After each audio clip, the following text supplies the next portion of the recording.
but the actual game itself, I mean, how do we see this going? Obviously, Man City are favourites. Chelsea, they do have Higuain in there. Yeah, you know what? I've got a little bit of a feeling about Chelsea here, and it's not the normal, like, slightly sicky one. Because they beat them at the Bridge, didn't they? And obviously they've had some ups and downs since then, but they've had 7 days to prepare, whereas City played the other night and looked a little bit flat. So it could be difficult for City. Yeah, I think you're right. I think Chelsea could do something here. I think Higuain gives Sarri that option that he really wants up front. And when Chelsea have played a little bit compact and then hit on the break, I mean, we know what they're like on the break with Hazard and Willian. Pretty decent as well. I think that they'll play like that. And actually, the way Sarri's team plays, obviously, it's been under scrutiny. I think that playing compact and trying to hit them on the break, I think that'll suit Chelsea. Did you see Chelsea away at Bournemouth? Anyone? Yeah, but again, well, this is it. No, isn't it? but that's a totally different game though, because Chelsea have got to go and play against Bournemouth. That's the point I'm making, is against Manchester City, especially away from home, like they did at Stamford Bridge. The blueprint is there. They got to play compact. So you think Sarri ball is suited to being almost a more reactive team? Well, I'm not necessarily saying that, but I'm saying that on the evidence of a few games this season, I mean, even against Liverpool at Stamford Bridge as well, when Sturridge scored that great goal to equalise, I thought Chelsea's game plan was pretty good then. Again, hitting the teams on the counter. I just feel my assessment of it, for whatever it's worth, is just that I don't know if the players are particularly happy overall. And because what we're seeing is actually quite a lot of inconsistency more recently in Chelsea. So I take your point about Bournemouth, but by the same token, they went and beat Huddersfield 5-0. But Man City got beat off Newcastle. Huddersfield are fine, but that's not a point I'm making. Huddersfield are a poor team. I understand that, but Chelsea had to be proactive in that game, and they easily won the game. But against Bournemouth, when it felt to me like Bournemouth found a way to be successful against Chelsea. Chelsea didn't really have any answer. So I guess the big question will be, if Chelsea, I don't know, go a goal behind, will we get a reaction there? Will we see something like that? Because I don't think they're not going to find it easy. And I also feel like Man City have got the bit between their teeth now. They're in better form than Liverpool, and they clearly, Guardiola was annoyed about this little blip they've had. And outside of that Newcastle game, what, they won every single game? 10 games, I think. They've lost that one game and they've won all other 9. Liverpool kids love goats. Any petting zoo owner will tell you that. Liverpool are at home to Bournemouth. Marcus, Pete hasn't finished. He wants to talk about petting zoos. Well, what I would like to remind people is that Peter Donaldson said that Liverpool going to West Ham is a tricky fixture. Tricky fixture. People, myself included, thought, but West Ham are in poor form, surely. Well, it was a fixture. draw. And West Ham, I mean, they were probably the better side. So, even after they brought Andy Carroll on. Indeed.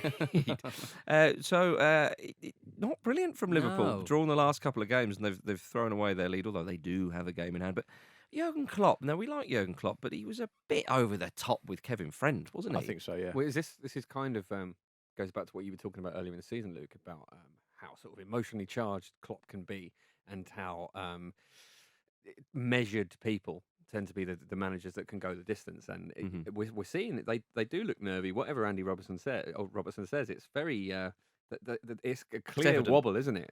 I wonder if Mourinho had done what Klopp did. You'd think, oh, well done, he's taken the heat off his players there. I did think it was a bit full on, because I mean they got an amazing decision in the first half, and not only that. In this game against West Ham, if Origi had scored, that would have been a goal as well. He was miles offside as well. Well, Klopp said, didn't he, that the first goal, the Liverpool goal, he said, was offside. Yeah. So obviously the referee's trying to balance it up because he realised there's at half time, blah, blah, blah. It's not the referee's decision, though, is it? It's the assistant referee's decision. Yeah, and you sort of think, I mean, that logic, I don't really... I think he was trying to channel a bit of the attention away from his players.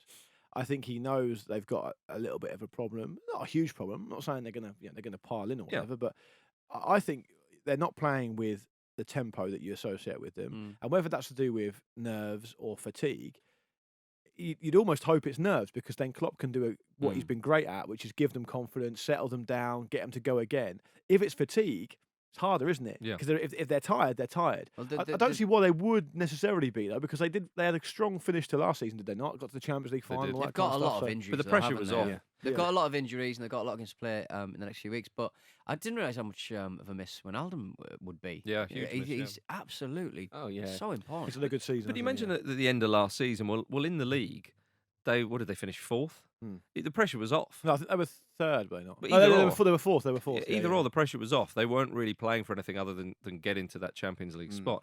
Yeah, okay, so they went to the final of the Champions League, but again, they weren't expected to. Every round, it was like, amazing, we're through. When they played Manchester City in the quarterfinal, again, they were slight underdogs, and they were brilliant, of course.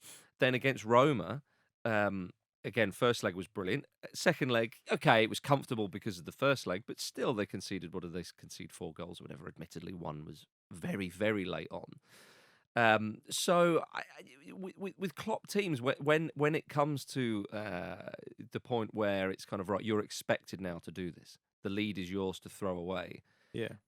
It's interesting. But they only lost one of their. I just checked. They only lost one of their last 8 Premier League games last season.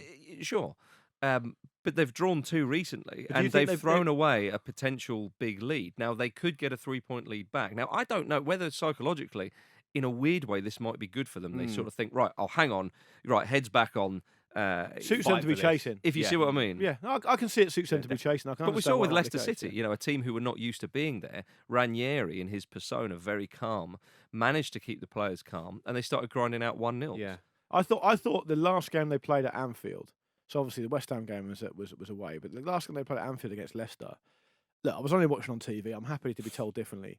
It looked really nervy. It looked like there was tension. And in it's the too stadium. early for being nervy. Exactly. It's not like we're in May. No, exactly. But so when they play Bournemouth, who have had a notable result or two themselves recently, again it comes down in a weird way, the same way the Man City Chelsea game does, which is how good is your start? Can you get out the blocks with tempo? Can you score early? Can you settle everyone down? Then can you let your quality shine through? Of course, if you get to half time and it's 0-0 and it's a bit stodgy, then you really find out the measure, don't you? I think it's a good fixture, though, for Liverpool, because Bournemouth aren't brilliant defensively. They've got a bit of flair going forward. Their style should play into Liverpool's hands. Exactly. Yeah. Jim Campbell, I once again put it to you. Are Tottenham Hotspur going to win the league? You didn't even wait for the question.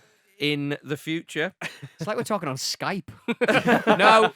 Yeah, they're 5 points off the top of the table. And there was talk, wasn't there, this week in the newspapers that for the first time in I don't know how long, Spurs are going to overtake Arsenal in the Money League as well. Oh, really? Which would probably be a worrying because of Arsenal. So the angle of the story with it is that it was imperative that Arsenal got back into the Champions League for next season. Because we've got to bolster the 40 million war chest, which we're apparently going to have in the summer if we don't get into the Champions League. I'm led to believe that if they don't get into the Champions League next season, Mesut Ozil alone will bankrupt them.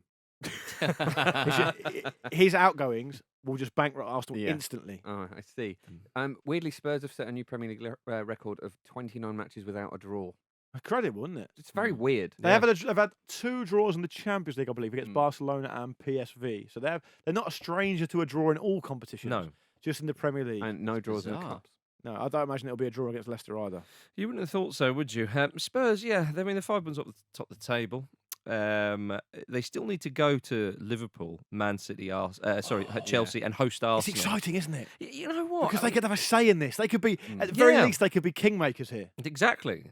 And they'd hope to put the crown on their own heads. Of course. But they could be kingmakers anyway. I mean, do you think... It's always funny to see Spurs and you go, oh, they're a bit closer than what I thought.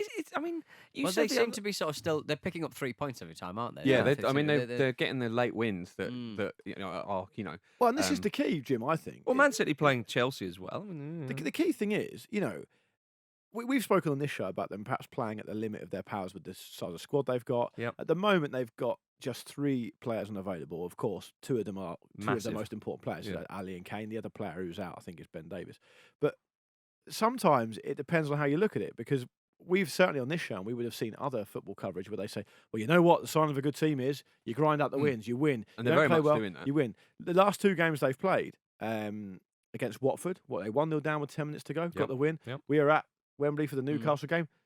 They controlled the game, but they controlled the game pretty much in the middle third, and Newcastle defended so well and was so organised, yet they find a way of getting the win. They shoot, keeper makes an error, whatever, and they win.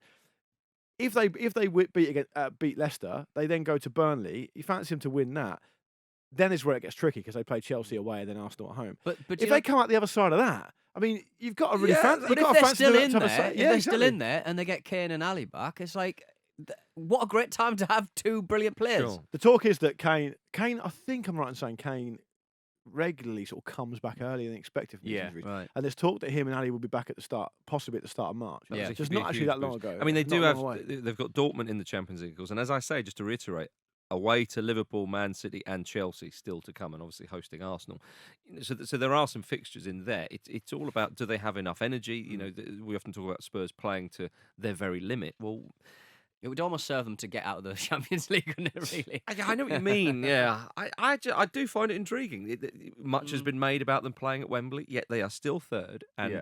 mathematically they are still in the title race. This is a really interesting fixture as well because Leicester are in some shoddy form, but they have done well against better teams. I Yeah. feel like Spurs could win this 5-0 or it be 0-0. I think if they score early, they're absolutely fine. But it's they're having to dig it out a bit of late, and Sure. maybe Leicester will test that. Yeah, I mean, they lost 1-0 to Manchester United, of course, but Yeah. they had a few chances and whatnot. But they've won just once in the last 7 matches, and that win was on the 1st of Jan, Leicester. And they're currently 11th on 32 points. And a bit like Everton. There's a draw with Liverpool in that, though, isn't there? Yeah, there is. Do you remember last year in May, it was like at Spurs, it was 5-4 against Leicester. Some crazy game. Yeah.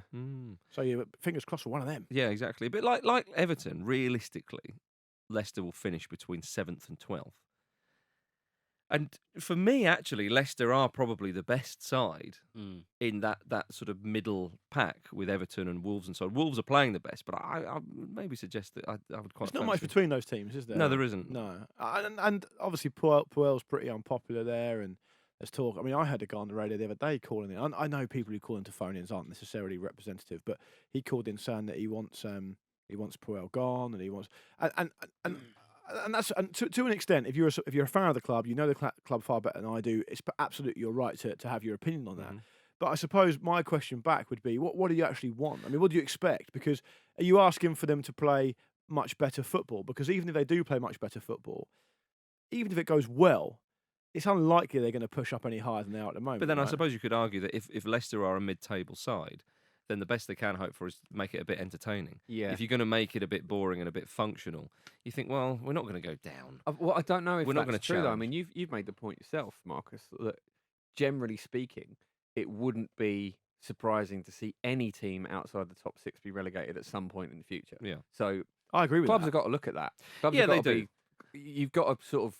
I think it was very hard, Jim, at the start of the season, outside of Everton, to earmark teams that would definitely be mid-table. Because I know it's manifested itself now, as you rightly say, Marcus, with Wolves, Leicester, and Everton. Everton aside, and Watford. But actually, Everton aside, I mean, Leicester have fine. They've won the Premier League in recent memory, but they've also been relegated in recent memory. Yeah. Wolves have only just come up, so you can't make any guarantees there. Yeah. One or two other clubs. Watford, I mean, they've settled now, but they used to be a very, very transient team in terms of And their you personnel, see yeah. it happen. Teams they slip, don't they? Like me on an escalator. It's probably worth pointing out as well that Everton have never been relegated from the Premier League, so you probably include them in there as well. But True enough. still. Oh, I remember saying at the start of the season, outside of the top 6, you put Everton to one side, and then you get those teams. I don't think Everton are in danger of it, No. but mind you, they did come quite close under Moyes not that long ago. Yeah. So And it's Howard possible. Kendall. My best bet is something of a spicy one. This weekend, I'm backing Andy Townsend's more talented relative, Andros Townsend. And my best bet with Bet365, therefore, is Andros Townsend to score at any time Love v it. West Ham Love at it. 12 to 5 with Bet365. Ooh. If it comes in, the princely sum of £170 will be won for Prostate Cancer UK, including steak. I'm sure it's a bet all 4 of you can get behind. Damn Bring right. that in. Cheers, gents. And also, that Sam. will bring him up to 5 Premier League goals, which is cool. Something Pete said that he would never do. He also says, P.S. I'm a Crystal Palace fan, and Pete Donaldson is barred from Sellers Park.